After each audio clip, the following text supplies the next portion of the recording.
are aware that elections took place in the Gambia on the 1st of December. And on the 2nd of December, the results were declared. And President-elect Barrow was declared the winner of the elections. The IEC, under Section 43 of the Constitution, has the mandate to announce the results of elections. Under Section 63 of the Constitution, the person declared elected should take oath and assume office on the day of expiration of the term of the incumbent. This is the reading of the coalition. You know, and they are in a better position to explain to you that the loser in the election decided, after accepting, to reject and proceed to the courts. The day of expiration of the term, according to the Constitution, is clearly spelled out. Who should assume office after the expiration of that term? That is the issue to be resolved. And we have ECOWAS coming to mediate. They are in the process. It is not conclusive. We believe that their effort will continue since they have been able to meet both sides. We anticipate, as we have always said, that as Gambians, our destiny is in our own hands. No president could claim to be credible who will rule a country of dead bodies and destroyed properties. As far as the coalition is concerned, it has, from the very inception, told every Gambian that it's a coalition to be able to effect change of government so that Gambia will have a new start. We have an independent candidate elected as president so that no party will take ownership of power, no ethno-linguistic group will take ownership of power, no religion, but the sovereign Gambian people will begin to know that they have the authority to change their manner of government, authority to check, scrutinize, and restrain any government in power, and the capacity to move that government when they so desire. So in that sense, then, we are still in the process of negotiation as we move towards the 19th, and I would stop here for any question that you may have. Yeah, Mr. Sallah. Yes. Yes. Excuse me, how far is the negotiation as of now? Yes, that's what I've just announced, that ECOWAS is still in the process. They have met both sides. They have listed, because negotiation is looking at the divergent positions, and you try to narrow it down. We are waiting for more efforts to be able to narrow down the differences. What are those divergent? Now the difference is still what? Well, what I think all of you had known, we don't have to ask ECOWAS what those differences are. We, the Gambian people, we know what the differences are. So what we are telling you is their effort to be able to narrow down those differences, and we are also struggling to see whether Gambians themselves will also try to narrow down those differences. Mr. Sallah, you talked about divergence of... How does the new induction filed before the Supreme Court affect the inauguration, sir? Well, as you've said, something is filed. When something is filed and nothing is conclusive, there's no restraint to the inauguration. That's what it means. Injunction is to give an order. Is there anything that could stop the inauguration of President-elect Adama Barrow on Thursday the 19th? What we have said is that the Constitution says that there should be no vacancy in the office of president based on the end of a term. The Constitution is very clear that the person elected, president, declared to be elected, should assume office. So essentially, that is the reading, and that is what is being continued. And as you've heard, some people have gone to court to have an injunction given. But you know that that process has not taken place. So if it takes place and there is conclusion there, then we will hold a press conference, and then you can ask us, how do you see the conclusion? Mr. Sallah, you talked about divergence of positions.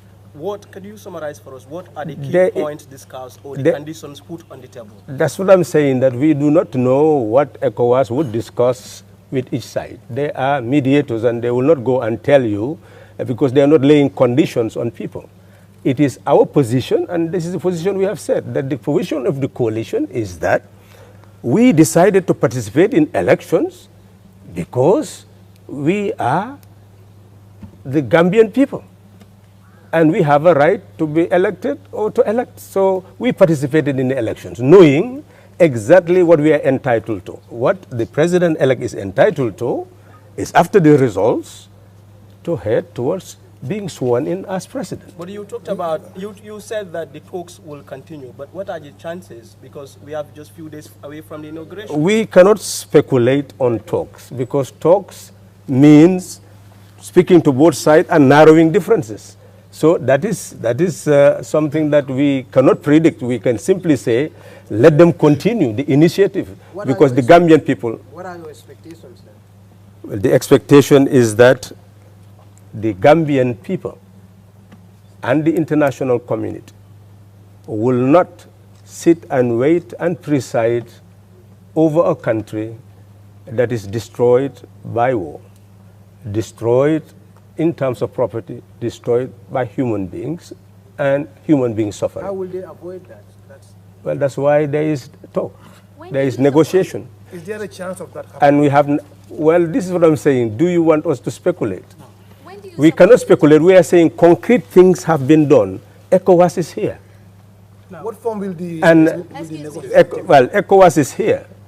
And ECOWAS has done part of its work. And they are going. So we are simply saying that the negotiation must continue. Excuse me, sir. When do you suppose the up to the 19th. Will end? When do you suppose the talks with the ECOWAS will end? Well, obviously, we are saying the 19th is the end of the term of the incumbent. So talks if... continue till 19th? Well, to the 19th, obviously. What form will it take? In essence, what you are saying, today's talk is not enough to solve the crisis. Well, that's precisely what I have said, that the crisis has not been solved by today's talks. We are aware that contacts have been made between the coalition and the outgoing president through his mediator general. Could you share with us? Well, we are simply saying that the mediator general is not mediator in its proper context. It's not mediating impartially between people. You know that when the outgoing president congratulated the incoming president and accepted the results, there was opening of communication, and there was liaison on both sides to facilitate a smooth transfer of power. But when he declared that he rejected the results, of course, the communication was cut. And therefore, there was gap. And the liaison is simply out to restore that communication link. And that is a healthy development, that so now on his side... has been established between the coalition and the outgoing government? Well, the liaison now, who is now called a mediator general, has reached out, and discussion did take place. The discussion is restricted to presenting the view of the other side and taking the view of the coalition. So these are the things that you will look at, and hopefully all sides will be sincere enough to look at the situation and come to an agreement on something that will serve the national interest. If the crisis remains unsolved, will it stop the inauguration of the... Well, I don't know why you keep on saying if the crisis is remain unstopped. What we are saying is that you've heard that somebody has gone to court. So which means that certain constitutional processes are taking place, and we are acting on the basis of those constitutional processes. The other side is also acting on the basis of constitutional processes, and we should insist that all Gambians act on the basis of those constitutional processes. And if we do, then we will avert the crisis. This is the second time the ECOWAS delegation are coming to the Gambia, and based on what you've said, they've not reached anything conclusive. How do you hope that they're going to reach something conclusive within the five days remaining? Well, I believe you've seen the process, the annulling of elections, and eventually the reneging from that position to say, well, we must go to the courts. You've seen that. In a similar vein, the coalition said, well, we will go on with what the Constitution says, that the declared person should assume office, and you have now seen somebody going to the court for an injunction. So what we should see is that processes are taking place. And that's what a country should always do, to understand your right and pursue it. And through that, we will see what the ultimate consequences will be. But we will say that the coalition will never be found wanting in preserving the integrity of the Gambian people, the integrity of the elections, the sovereignty of the people, and to preserve the lives and property of the Gambian people. That is our foremost concern. Now, since the crisis is not stopped and negotiation continues, is ECOWAS supposed to come back here again? Well, ECOWAS is a mediator. So they will continue to do whatever they believe is necessary to be able to address this crisis. Sir, Olaf.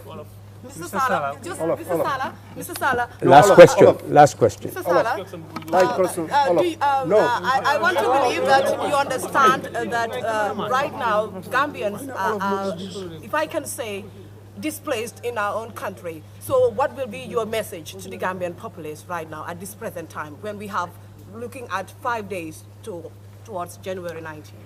Well, I don't know how Gambians will allow themselves to be displaced in their country. They're the owners of the country. And their voices should continue to be heard. They are the determinant, the architect of their own destiny. What is important at this stage is for Gambians to refuse to be divided. We must be a nation of one people. And that is only possible if we agree to be governed by rules. And the fundamental rule is to accept that through elections, we will choose our leaders. So once that happens, everyone should respect the verdict of those elections. We will tell all Gambians that irrespective of ethno-linguistic origin, irrespective of religion, irrespective of political divide, we are Gambians, and the only thing that can keep us together is we go to the polls and select our leaders, and whoever is selected, everyone will acknowledge and respect that verdict. That is the road to peace. Can you take one more question, please? Well,